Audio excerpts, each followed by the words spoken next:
9 de la mañana, 25 minutos. Nos metemos en otros temas de actualidad porque el Centro de Estudios para el Desarrollo presentó su informe sobre pobreza en Uruguay, más allá del ingreso, con datos post-pandemia. Para conocer los detalles recibimos a su presidente, el economista Hernán Bonilla. Bienvenido. ¿Qué tal? Muchas gracias, Lorena, un gusto estar por aquí. Bueno, esto es una interesante visión de la pobreza porque muestra otras dimensiones más allá del ingreso. Para hacer una generalidad y entender cómo es el abordaje, ¿qué otros aspectos observa este estudio? Precisamente, la idea fue ir más allá del dato de la pobreza monetaria, que es en general el dato que discutimos, ¿no? Si es 8, si es 9, si está...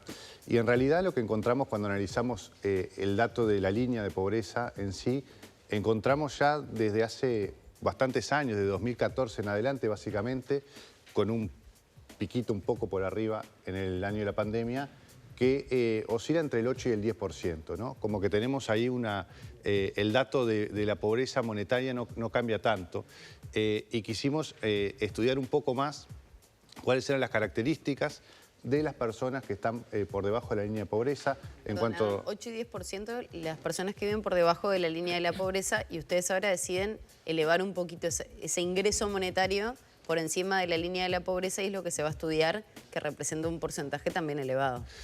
Ahí va, analizar las dos cosas, ¿no? Cuáles son las características en cuanto a empleo, educación, características de la vivienda, en definitiva, otros indicadores de calidad de vida de las personas que están por debajo de la línea de pobreza. Y lo otro que incorpora el informe es cuáles son también esas características de las personas que están en el rango de ingresos 25% por encima de la línea de pobreza, y cuáles son esas características, digamos, comparados con las personas que están debajo de la línea de pobreza y con las personas que están por encima, ¿no? O sea, la idea es cómo son las características de calidad de vida de las personas que están un poco por encima de la línea de pobreza. Ahí está, No ahí tanto, los igual, límites ¿no? son difusos. Claro. Repasemos, primero que nada, monetariamente, ¿cuál es la línea de la pobreza? ¿Quiénes están por debajo? ¿Los que ganan menos de cuánto? El ingreso. Ahí va. El ingreso por persona para estar debajo de la línea de pobreza son 18.000 pesos en Montevideo y 12.000 pesos en el interior. Y el del 25% que está por encima son 22.500 pesos en Montevideo y 15.000 pesos en el interior. ¿Eso es por persona o núcleo? Por persona.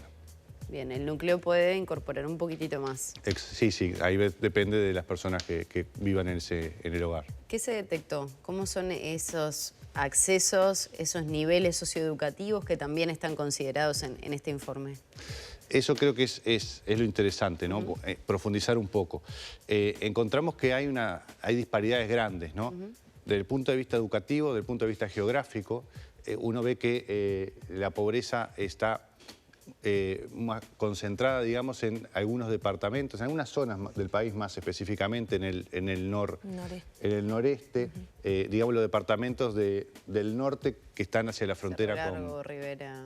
Exacto, Cerro Largo, Rivera, los que tienen los porcentajes más altos, los que están en la frontera con Brasil, digamos, y después la periferia de Montevideo, ¿no? Montevideo es un departamento que como departamento tiene un nivel de pobreza por encima del promedio del país, pero también muy dispar, ¿no? Los barrios de la costa tienen tasas muy bajas, los barrios de las periferias tienen tasas bastante más altas.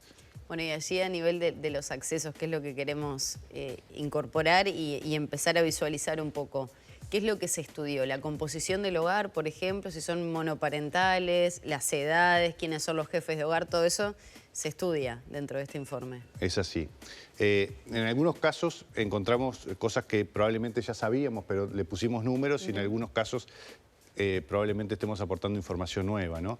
En cuanto al jefe de hogar, es claro que en los hogares pobres y en este 25% que está por encima, hay más jefaturas de hogar femeninas, ¿no? Hay más jefaturas de mujeres que de hombres. Por ejemplo, 7 de cada 10 de los hogares pobres tienen jefatura femenina, ¿no? Ese es un dato que me parece que es bien relevante. Y después también en cuanto a la composición, en general son los hogares pobres y también en buena medida este 25% que está por encima, son hogares que tienen niños, ¿no? O hogares monoparentales, en general también con jefatura femenina, y hogares donde Yo creo que un dato bien gráfico para ver esto es que el 90%, un poquito más incluso el 90% de los hogares que están por debajo de la línea de pobreza son hogares que tienen niños, ¿no? Es mucho menos frecuente ver hogares unipersonales o parejas sin hijos que estén por debajo de la línea de pobreza. Y ahí en cuanto a los accesos que tienen esas familias que tú describías, accesos a transporte, acceso a Wi-Fi, han medido diferentes aspectos que le hacen a la calidad de la vida moderna, ¿no? ¿Qué encontraron allí? Sí, sin dudas. Hay características muy claras en cuanto a lo que vos señalabas del acceso a Internet, por ejemplo. Un poco más de la mitad de los hogares pobres no tienen acceso a Internet en la casa, contra el 20% de los hogares que están por encima de la línea de pobreza, ¿no? Eso es muy claro. O de los hogares pobres, por ejemplo, 20% no tienen calefón en su casa, ¿no? O sea, en términos de confort, claramente es una diferencia en elementos que consideramos básicos, ¿no? El agua caliente o el acceso a Internet, hoy que no es solo un tema de esparcimiento, es un tema de información, es un tema de hacer trámites, es poder hacer el censo. Claramente hay una pauta bien distinta y otro tema que consideramos bien relevante es el tema del empleo y el tema de la formación que encontramos, ¿no? ¿Qué arrojaron esos datos? Es bien importante que hay mucha más informalidad en los sectores más pobres, ¿no? Llega hasta el 80%. Es algo que no nos puede sorprender, digo, porque es algo, una tendencia, ¿no?, que se mantiene a lo largo del tiempo. Pero ¿hay algo más específico que sí sorprenda a nivel de esos datos? La informalidad, pero en determinados rubros, la informalidad con determinados aspectos. Yo te diría que el dato que me pareció, que a mí me impactó más, es que nosotros tomamos un indicador un poco más amplio que el desempleo, la informalidad, que es ver, se llama U6 la tasa. Es una tasa que mide el desempleo, los trabajadores desalentados y los subempleados. Cuando uno toma todo eso, las personas con problemas de empleo en los hogares pobres son el 50%. La mitad tiene problemas. Y quienes están por encima de la línea de pobreza tienen 10% de problemas, ¿no? O sea, la brecha de problemas de empleo es bien grande. ¿Eso comparativamente a ese 25% por encima? No, a todos los que están por encima. A todos los que están por encima del 25% que también se analizó. No. ¿De los ingresos superiores? En ese dato es las personas que están por debajo de la línea de pobreza contra todos. El del 25, te lo tengo que buscar. No, pero pensé que tal vez había un pequeño diferencial en esa franja por encima que se analizó también. Lo tengo acá, ahora lo vi. Es el 10% tiene problema de empleo entre los hogares que están por encima de la línea de pobreza. Ajá. El 50% de los que están por debajo, y en ese 25% por encima de la línea de pobreza, el 30% tiene ese tipo de problema. Ahí hay un diferencial, ¿no? Ahí hay un diferencial grande porque es muy claro, acá ya no solo son las características descriptivas de estos hogares, sino probablemente, al menos parcialmente, las explicaciones también de la pobreza, ¿no? El tema educativo es uno, ¿no? El tema educativo y el tema del empleo son dos grandes explicadores o predictores de este fenómeno, ¿no? En general, empleos, haber terminado bachillerato, por ejemplo, y tener un empleo formal es un buen predictor de que si el jefe de hogar tiene algunas de estas características, es muy probable que ese hogar no esté por debajo de la línea de pobreza. Entonces son indicadores también muy potentes para estudiar y en términos de políticas públicas también para ver qué se puede llevar adelante. Ustedes analizaron también la suficiencia del gasto, es decir, esos ingresos, ¿para qué alcanzan y en qué medida? ¿Ahí qué datos encontraron?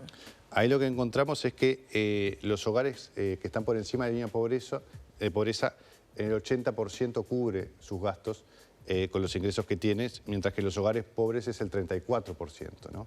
Y en ese 25% que está por encima de los hogares de la línea de pobreza es el 50%, ¿no?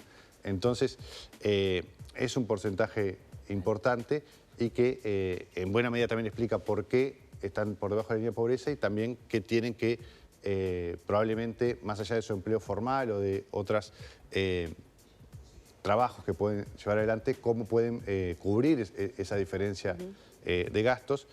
También es cierto que acá esta investigación se realiza a partir de datos del Instituto Nacional de Estadística, no está cruzado con los datos de los planes sociales, por ejemplo, que puedan recibir estos hogares. Ahí seguramente hay un complemento a partir de las políticas clásicas que ha tenido el Uruguay históricamente, como asignaciones familiares, a lo que se le suman el bono crianza y otros planes nuevos instrumentados a partir de este gobierno. Ya para despedirnos, si tuvieras que hacer una conclusión de este estudio, ¿qué dirías? Yo diría que, en primer lugar, tenemos un problema estructural de la pobreza, ¿no? Hay un núcleo duro que cuesta bajar, que requiere políticas públicas específicas. También es cierto que esta pobreza estructural que vemos del 8-10% coincide primero con una etapa de una economía prácticamente estancada y luego con una economía de pandemia y recuperación, pero que nos ha costado bajar de esos niveles que ya tenemos hace años, ¿no?